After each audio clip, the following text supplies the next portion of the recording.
नमस्कार, आप सबका स्वागत है सर्वोदय शिक्षा चैनल पर, जहां हम बातों बातों में गाइडेंस और काउंसलिंग से जुड़े कुछ सवाल लेकर आते हैं और उन पर चर्चा करते हैं। मैं प्रीति आज फिर से ऐसे ही कुछ सवाल लेकर आई हूं और इन सवालों के जवाब देने के लिए हमारे साथ मौजूद है Ritu ma'am. Hello Ritu ma'am. Hello Preeti ma'am, नमस्कार बच्चों।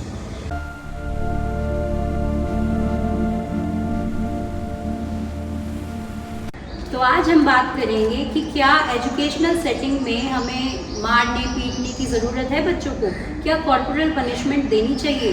तो मैम से जानते हैं कि मैम क्या एजुकेशनल सेटिंग में या पढ़ाई की जब हम बात करते हैं उसमें कॉर्पोरल पनिशमेंट देनी चाहिए। देखिए प्रीति मैम, हमारी एजुकेशनल सेटिंग में अगर हम देखें तो शारीरिक दंड, मार पिटाई, कॉर्पोरल पनिशमेंट अलाउड है ही नहीं। मैम मैं ये भी पूछना चाहती हूँ कि जैसे पेरेंट्स आते हैं हमारे पास, पीटीएम्स होती हैं, तो पीटीएम में वो आकर कहते हैं कि मैम बस आप इसको पढ़ाइए, आप इसको चाहे तो चाटे लगाइए लेकिन आप इसको पढ़ाइए, समझाइए। तो उन पेरेंट्स को हम क्या जो है कह सकते हैं इससे रिलेटेड कि पनिशमेंट या शारीरिक दंड नहीं देना चाहिए, तो पेरेंट्स को हम कैसे समझा सकते हैं मैम। देखिए, मार पिटाई कोई भी ऑप्शन नहीं है, कोई भी सॉल्यूशन नहीं है। मार पिटाई करने से, बच्चों को पीटने से, शारीरिक दंड देने से, पनिशमेंट देने से चीज़ें सही नहीं हो सकती है या वो पढ़ाई नहीं करेंगे।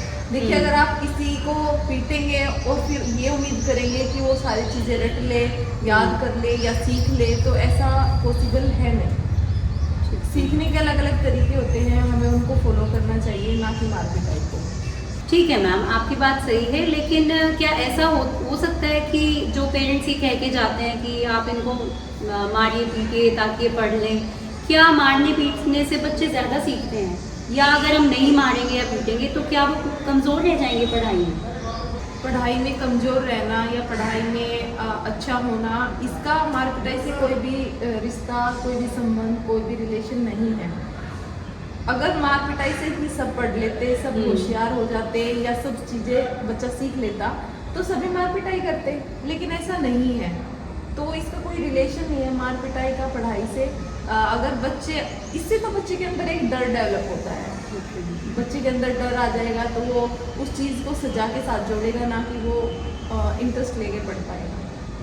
तो पेरेंट्स के लिए खास तौर पे ये सलाह है कि आप मार पिटाई को बिल्कुल भी एक ऑप्शन ना समझें, क्योंकि मार पिटाई से कोई भी बच्चा सीख नहीं पाता है। आप किसी को भी अगर बच्चे को कुछ सिखाना चाहते हैं तो वो सिर्फ प्यार से ही पॉसिबल है। आप उसे समझाइए, बताइए, चीज़ें एक्सप्लोर कराइए, तभी वो नई चीज़ें सीखेगा। मार पिटाई इज़ नॉट एन ऑप्शन।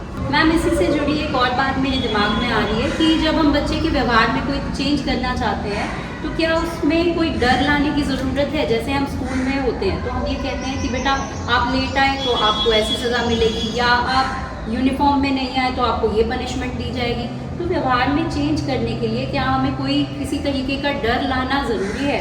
क्या डर से बच्चा सीख पाएगा? डर की वजह से तो थोड़े समय के लिए हो सकता है कि बच्चा वो काम करे या वो काम करना सीख ले जी, लेकिन लॉन्ग लास्टिंग इसका कोई भी फायदा नहीं है। डर से तो बच्चा बस उस सजा से बचने के लिए, कहीं उसको सजा ना मिले, है ना, तो सजा से बचने के लिए ही बच्चा वो काम करेगा, बजाय कि वो उसको समझ के करेगा। तो डर के अलावा ऐसी क्या चीज़ है मैम जिससे हम व्यवहार में बच्चे के चेंज भी ला सकते हैं, और ऐसी कोई पनिशमेंट या डर, कोई ऐसी चीज़ हमें नेगेटिव कोई भी उनको एनफोर्समेंट ना देने की बजाय कोई पॉजिटिव चीज़ बताएं जिससे हम बच्चों को उसको बड़ी खुशी से अच्छे से बता सकें और सिखा सकें। देखिए, हम बच्चों को रिवॉर्ड दे सकते हैं, कुछ इनाम, कुछ रिवॉर्ड, जिसके बच्चों को इनाम, रिवॉर्ड, गिफ्ट, ऐसी चीज़ें पसंद भी होती हैं। जैसे आपने कहा कि यूनिफॉर्म के लिए इस तरह से हम डर बनाते हैं, उसके लिए भी ज़रूरी नहीं है। हम बच्चों को रीज़न बताएं जी, डर डराने की बजाय, पिटाई करने की बजाय हम बच्चों को रीज़न बताएं कि किसी काम को क्यों करें, ताकि उनको एक लॉजिक पता हो तो वो उस काम को अपनी समझ से करेंगे। जी, ये बात आपने बहुत अच्छे से कही मैम कि हम बच्चों को रीज़न दें, लॉजिक बताएं, इससे बच्चे की समझ भी बढ़ती है और वो जान पाता है कि उसे क्या सही करना है और क्या नहीं करना है। और जैसे प्रीति मैम, यूनिफॉर्म की बात हम कर रहे हैं जी, कई बार बच्चा अगर यूनिफॉर्म में नहीं आता है या टाइम पर नहीं आता है तो उसके पीछे अलग अलग रीजंस हो सकते हैं। कुछ फैमिली प्रॉब्लम हो सकती है, रिसोर्सेज हो सकते हैं, बच्चे की इमोशनल हेल्थ हो सकती है, उसका मूड कैसा है। तो हमें उन चीज़ों को भी समझने की कोशिश करनी चाहिए, ताकि उन फैक्टर्स को हटाकर या उस बच्चे की हेल्प करके हम जो उसकी प्रॉब्लम है उसको दूर कर पाए। जी रितु मैम, और इसी में मैं कुछ ऐड करना चाहूँगी शायद कि अगर हमने कुछ पॉजिटिव तरीके से बच्चों को सिखाना है तो शायद हम उनके इंटरेस्ट की बात भी हम कर सकते हैं, है ना? हाँ जी बिल्कुल। अगर बच्चे को हम उसके इंटरेस्ट की तरफ मोड़ेंगे, बच्चे को जैसे कि बच्चे को अगर म्यूज़िक में इंटरेस्ट है जी, तो उसे म्यूज़िक की फील्ड में हम भेजें। अगर बच्चे को पढ़ाई में इंटरेस्ट है, कंपटीशन की तैयारी करनी है उसको, या स्पोर्ट्स में जाना है, जिस बच्चे का जहाँ पर भी इंटरेस्ट है, सिंगिंग में है, डांसिंग में, हम उसको अगर वही उसी फील्ड में जाने के लिए बोलेंगे तो बच्चा ज़्यादा इंटरेस्ट के साथ और ज़्यादा पैशन के साथ काम कर पाएगा और उस चीज़ को सीख पाएगा। उसे किसी भी बाहरी रिवॉर्ड की या किसी तरह के डर की उसको ज़रूरत नहीं होगी। जी रितु मैम, आपने बिल्कुल सही कहा। सेल्फ मोटिवेशन की वजह से हमें फिर बाहरी किसी रिवॉर्ड और पनिशमेंट से ज़्यादा फर्क नहीं पड़ता, है ना? बिल्कुल। अगर हमारा इंटरेस्ट किसी काम में होता है तो हम सब चीज़ें भूल जाते हैं कि आसपास क्या हो रहा है, क्या नहीं हो रहा है, और हम बहुत इंटरेस्ट लेकर वो काम करते हैं। हमें किसी बाहरी मोटिवेशन या रिवॉर्ड की भी ज़रूरत नहीं रहती, हम अंदर से ही बहुत ज़्यादा मोटिवेटेड रहते हैं और कंसिस्टेंसी हमारे बिहेवियर में रहती है। जी, जैसे कि आजकल जो बच्चे गेम खेलते हैं या फ़ोन में मतलब इंटरेस्ट लेते हैं, आपने देखा होगा कि कई बार वो ये भी भूल जाते हैं कि कमरे में फ़ैन ऑन है या नहीं है, है ना? हाँ, यानी फ़ैन ऑन करना भूल गया बच्चा, लेकिन वो फ़ोन में इतना इन्वॉल्व हो रखा है, गेम में इतना इन्वॉल्व हो रखा है कि उसको फ़र्क ही नहीं पड़ता पंखा चल रहा है या नहीं। चाहे कितनी ही गर्मी हो, पंखा बंद है, पसीने में बच्चा बिल्कुल वो हो गया है, लेकिन फिर भी उसको फ़र्क नहीं पड़ रहा है क्योंकि उसका इंटरेस्ट फ़ोन में है और गेम में है। जी बिल्कुल, ऐसा एग्जाम्पल तो मेरे पास भी है कि मेरा बेटा भी जब फ़ोन देखने लगता है तो क्या करता है, इतना खो जाता है उसमें कि उसे भूख प्यास तक का भी पता नहीं चलता है। इसका रीज़न ये है कि जहाँ हमारा इंटरेस्ट होता है वहाँ हम सारी चीज़ें भूल जाते हैं और उसमें बहुत एक तरह से इन्वॉल्व हो जाते हैं बहुत ज़्यादा। जी बिल्कुल सही कहा रितु मैम आपने, और इंटरेस्ट से मुझे याद आता है एक और शब्द जो कि है हमारी हॉबीज़। हम अक्सर पूछ लेते हैं एक दूसरे से कि आपकी हॉबीज़ क्या है, क्या आपको करना पसंद है। तो मैं चाहूँगी कि हॉबीज़ को शायद ना थोड़ा गलत समझा जाता है, क्योंकि हॉबीज़ में जब हम कहते हैं तो हम मजाक में कह देते हैं मुझे तो भाई खाना बहुत पसंद है, मुझे तो सोना पसंद है, तो क्या हम इनको हॉबीज़ कहेंगे?